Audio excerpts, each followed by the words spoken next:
Assalamualaikum warahmatullahi wabarakatuh. Kali ini kita akan membahas tentang surat Al-Kafirun dari tafsir Al-Misbah karya Kiai Haji Muhammad Quraish Shihab. Surat Al-Kafirun. Surat Al-Kafirun berjumlah 6 ayat, nama lain adalah Al-Ibadah, Ad-Din, dan Al-Muqashishah atau penyebut dan penghilang kekafiran. Surah ini turun di Mekah sebelum Nabi berhijrah ke Madinah. Asbabun nuzulnya, beberapa tokoh musyrikin mendatangi Nabi untuk membuat kompromi menyangkut pelaksanaan ajaran agama atau kepercayaan. Mereka berkata, kami menyembah Tuhanmu, wahai Muhammad, setahun, dan kamu juga menyembah Tuhan kami setahun. Kalau agamamu benar, kami mendapat keuntungan karena kami juga menyembah agamamu, dan jika agama kami benar, kamu juga tentu memperoleh keuntungan. Tidak hanya itu, mereka juga menawarkan harta, status, dan wanita cantik untuk dinikahkan jika Nabi Muhammad SAW berhenti berdakwah. Usul itu tentu saja ditolak Rasulullah SAW karena tidak mungkin dan tidak logis. Setiap agama berbeda, masing-masing penganut agama harus yakin dengan ajaran agamanya, dan jika mereka yakin, mustahil membenarkan ajaran yang tidak sejalan dengan agama dan kepercayaannya itu.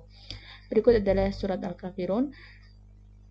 Bismillahirrahmanirrahim. Qul ya ayyuhal kafirun la a'budu ma ta'budun wa la antum 'abiduna ma a'budu wa la ana 'abidum ma battum wa la antum 'abiduna ma a'budu lakum dinukum waliyadin.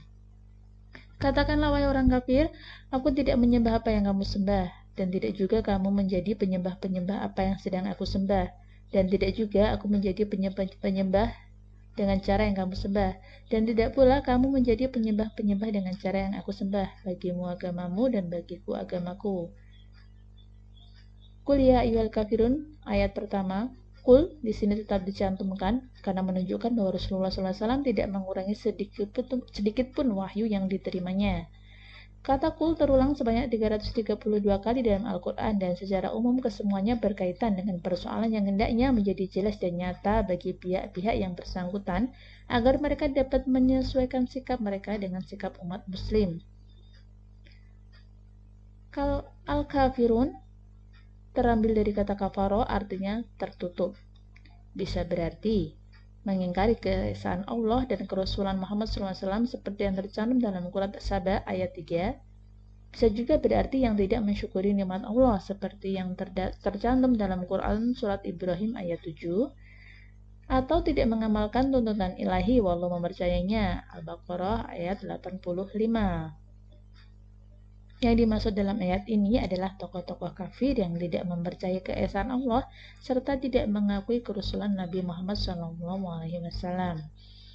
Ta'budun merupakan kata mudhari, kata kerja masa kini dan masa datang.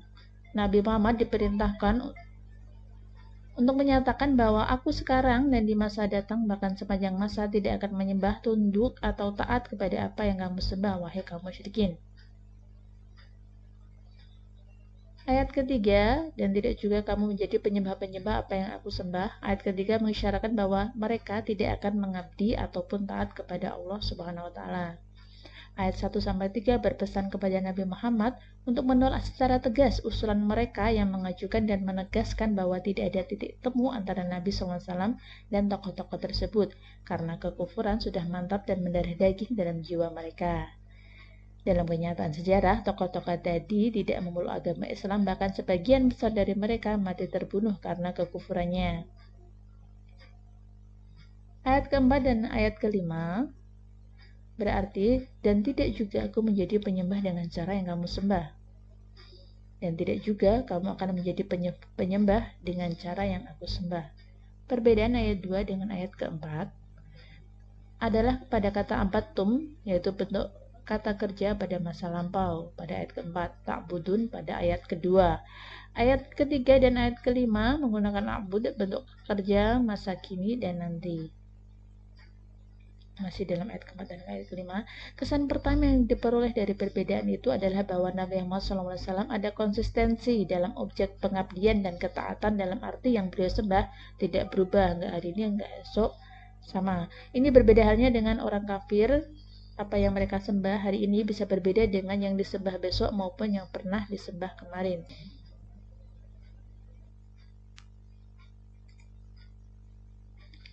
Ada sebuah kisah dari Abu Raja atau At-Tahridi, seorang yang hidup pada masa jahiliyah dan baru masuk Islam setelah Nabi wafat, mengatakan, pada masa jahiliyah bila kami menemukan batu yang indah, kami menyembahnya, dan bila tidak, kami membuat bukit kecil dari pasir, kemudian kami bawa unta yang sedang banyak susunya.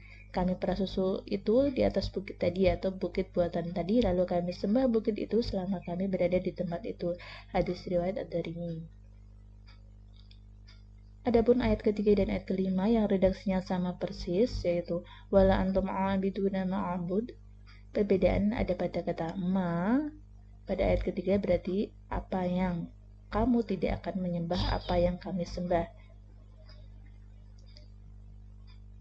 Sedangkan pada ayat kelima, ma juga pada ayat keempat adalah masdariyah, sehingga kedua ayat ini berbicara tentang tata cara beribadah.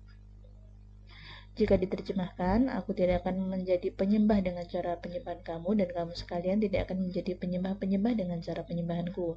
Cara kaum muslimin menyembah adalah berdasarkan petunjuk ilahi, sedangkan cara mereka adalah berdasarkan hawa nafsu mereka. Ayat terakhir, lakum dinukum waliyadin, ayat ke-6, bagi kamu agama kamu dan bagiku agamaku. Kata din dapat berarti agama atau balasan atau kepatuhan. Sebagian ulama memahami kata din sebagai balasan, karena kaum musyrikin Mekah tidak mempunyai agama. Mereka memahami ayat di atas dalam arti tiap-tiap kelompok akan menerima balasan yang sesuai. Jika din diartikan agama, ayat ini tidak berarti bahwa Nabi diperintahkan mengakui kebenaran mereka. Ayat ini hanya mempersilahkan mereka menganut apa yang mereka yakini. Ayat 6 merupakan pengakuan eksistensi timbal balik, sehingga masing-masing pihak dapat melaksanakan apa yang dianggap benar dan baik tanpa memutlakkan pendapat kepada orang lain dan mengabaikan keyakinan masing-masing. Absolusitas beragama adalah sikap jiwa ke dalam dan tidak menutup pernyataan atau keyakinan di luar bagi yang tidak meyakininya. Demikian, terima kasih. Wassalamualaikum warahmatullahi wabarakatuh.